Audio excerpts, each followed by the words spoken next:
안녕하세요. 개나 혜지입니다. 와, 오늘은 학과 소개 학과 미술사학과 편을 찍어보려고 이렇게 혜진님을 모셨는데요. 정말 멋있으십니다. 일단 미술사학과 하면 이게 예대인지 인문대인지 헷갈리고 뭔가 고고학자일 것 같은 그런 느낌이야. 과거의 미술 작품들을 보고 캐내고 좀 이런 느낌이어가지고 이런 말씀들을 많이 듣는지 학과에 대한 편견과 오해들을 말씀해주세요.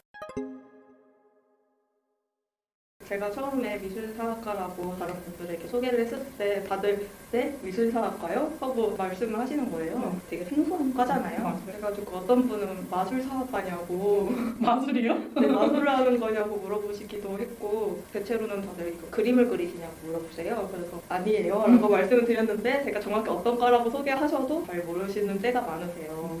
그럼 미술사학과가 국내에 많이 없나요? 학부 따지면 전국에 제가 알기로는 총 3개 정도 있는 걸로 알고 있어요. 그래서 정말 희귀하고 아무도 들어보지 못하셨을 것 같아서 이 자리를 빌어갖고 제가 홍보를 하러 나오신 겁니다. 네. 그러면 미술사학과의 1학년부터 4학년까지의 커리큘럼에 대해서 자세히 설명을 해주세요.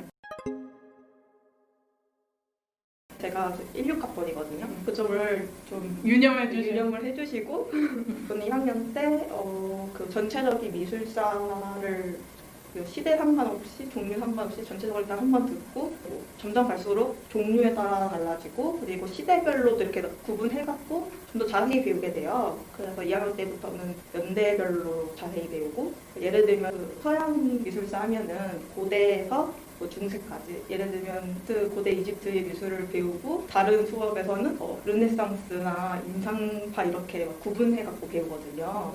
그리고 더 중요한 점은 서양이랑 한국 이렇게만 배우는 게 아니고 동양도 배우는데 또 동양도 인도도 들어가 중국도 들어가고 일본도 들어가고 한국도 이렇게 들어가는데 또 거기서 시대별로 이렇게 나눠져요. 특히 시대별은 보통 서양이랑 한국 이렇게 나누시는데 커리큘럼을 그래서 저는 한국도 서양처럼 마찬가지로 고대 삼국시대의 미술 그리고 근현대에서 예를 들면 백남준 선생님 작품 이렇게 배우게 돼요. 그리고 시대별로만 나누는 게 아니고 종류별로도 엄청 다양해져요.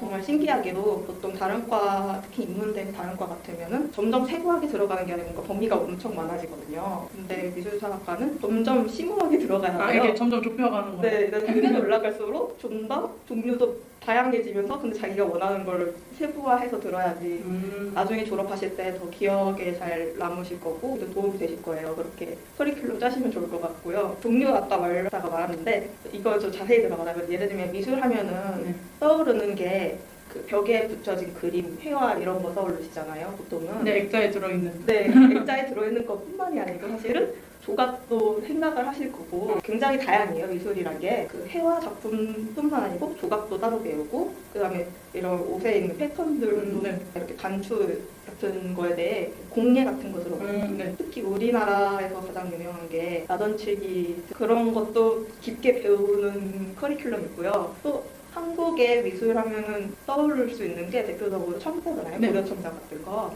그런 건 도자사라고 해갖고 따로 또 배우게 돼요. 어마무시하게 많은 걸 배우는데요? 네. 천년이 올라갈수록 이렇게 많아지는데 자기가 배우고 싶은 거를 집중적으로 배우게 그렇게 설계되어 있는 것 같아요.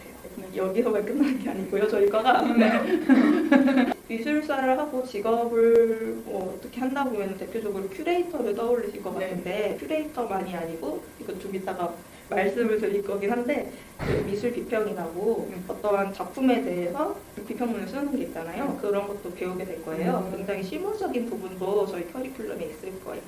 이렇게 커리큘럼에 대해서 들어봤는데 이 커리큘럼 내에서 살아남을 수 있는 공부 꿀팁, 학과 생활에 대해서 말씀을 해주세요. 커리큘럼이 굉장히 많잖아요. 네. 그래서 제가 말씀드릴 때 약간 새내기 분들은 어려워하실 것 같고 그래서 좀 걱정이긴 한데 일단은 저희 과가 사실 암기가 굉장히 중요해요. 왜냐하면은 작품을 보고 어떤 작품인지 그 작품을 어떻게 그리고 내용이 어떤 건지 역사적인 흐름은 어떤 건지 이렇게 굉장히 또 배우는 것도 광범위하거든요. 암기가 굉장히 중요하고 그리고 보통 시험 보실 때도 미술사라는 과목이 대부분은 슬라이드를 틀어주시고 그림을 딱 보여주시고 그림의 제목이랑 연대 그리고 그런 내용까지 다 쓰게 하시거든요. 시험 볼 때는. 너무 충격적인데요? 그래서 정말 대학생 커뮤니티 같은데 특히 시험 기간에 가보시면은 미쳐있는 분들이 많으세요. 그래서 진짜 암기 하나는 정말 중요하다는 거. 교수님들은 수업을 하실 때 노트에다가 그림이랑 글이랑 같이 이렇게 적어서 공부하시라고 하는데 요즘 같은 세대는 그림을 또 언제 붙이고 글을 또 언제 쓰고 모르겠어요. 수업 시간에 굉장히 교수님 말씀하느라고 다 적어야 할 텐데 그래서 저희들은 보통 노트북이나 아이패드 갖고 와가지고 다 받아 적어요. 네. 정말 부족할 경우에는 어쩔 수 없이 녹음하는 경우가 있는데 보통 녹음은 허락은 안 하시고 다들 이렇게 다 받아 적으시고 그 다음에 다시 복습하실 때 그 받아 적으신 거를 노타라 같은 거 다 수정을 하고. 수정을 하면서 아 이게 이 뜻이었구나 하면서 그다음에 다시 또 정리를 하셔야 돼요. 그래서 보통 거의 3회도 하셔야지 암기가 되실 거래요. 과제 같은 것도 교수님마다 이걸 하라고 할 정도로 좀 어려운 걸 내주시는 경우가 있거든요. 그러실 때는 좀 팀플 이런 거는 사실 거의 없는데 있을 때가 있으면은 솔직히 저희 입장에서는 힘들어요.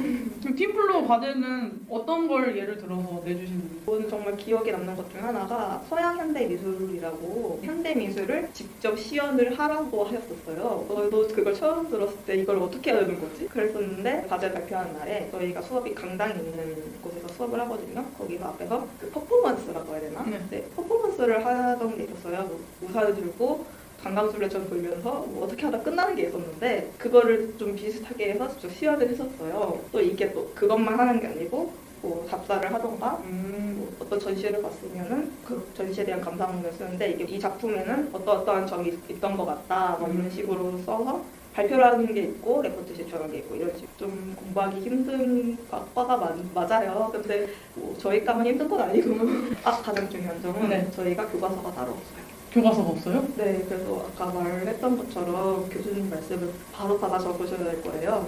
너무 충격적인. 정말 관심이 많으신 분들은 알아서 잘 하실 거라. 그러면 이렇게 거친 대학 생활을 마치고 나서는 어디 쪽으로 취업을 하는지 진로가 어떻게 되는지에 대해서도 말씀을 해주세요. 아까 말씀드렸다시피 큐레이터가 보통 대부분 생각하시는 직업이실 거예요. 근데 제가 알기로는 이런 학예사, 큐레이터를 학예사라고 하거든요.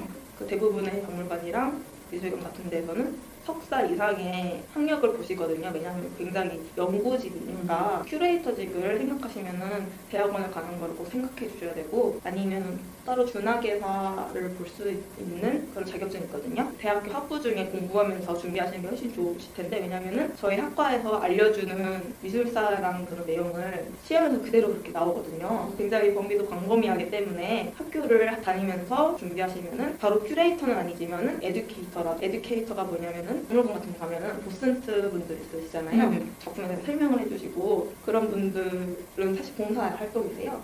에듀케이터 분들은 그런 거를 전시를 사람들이 관람하시고 와갖고 정확히 어떤 내용인지 좀 더 공부하실 수 있게끔 도와주시는 그런 직업이세요. 그리고 예술 비평 하시는 분도 계시고 졸업하신 분들 어떤 진로로 가셨는지 궁금해서 찾아갔는데 방송 쪽으로 가시는 분도 계시고 활용할 수 있는 범위는 굉장히 많습니다. 그러면 이 학과를 들어오기 전에 수험생이나 새내기 분들이 준비하고 오면 좋을 만한 것에 대해서도 설명을 해주세요. 일단은 역사를 배우는 건 맞아요. 왜냐면 이 미술을 어떤 시대적 흐름으로 그리게 됐는지 그게 중요한 면이거든요. 그래서 역사에 대해서 좀 이렇게 잘 알고 계시면은 공부하시기 굉장히 편하실 거예요. 그리고 생각보다 생소한 단어들이 많거든요. 특히 서양 미술사 같은 경우는 영어만 한다고 알 수 있는 단어들이 거의 없어요, 사실. 왜냐면 서양 같은 경우는 유럽 미술을 예를 들잖아요. 그래서 프랑스어나 독일어가 굉장히 많이 나오실 거예요. 근데 그걸 굳이 대학 오기 전에 알고 있으라는 거는 절대 아니고요. 마음의 준비를 해놔라 연구를 하시는 건가요? 사실 영어보다는 프랑스어나 독일어가 많다고 말씀드리는 거니까 그렇게 막 어려워하실 필요는 없어요. 대신 교수님들이 풀어서 설명을 해주실 거예요. 그리고 또 동양 같은 경우는 한문이 정말 중요해요. 도자기든지 회화든지 동양에서는 한문 글귀들이 써 있는 게 굉장히 많아요. 그걸 또 해석하는 것도 아니에요. 다 이렇게 교수님들이 해석을 해주세요. 근데 만약에 대학원까지 갈 생각이다 그러면은 한문 이런 거는 꼭 필요하시겠죠?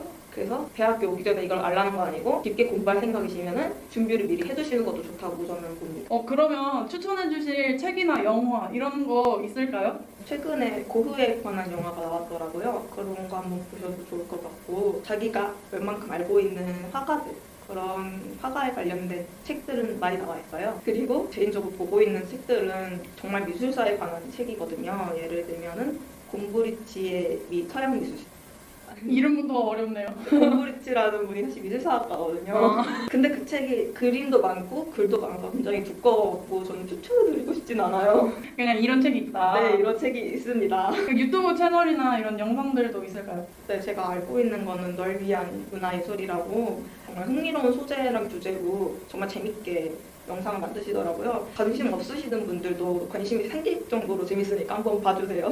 그러면 마지막으로 후배님들께 한마디를 해주세요.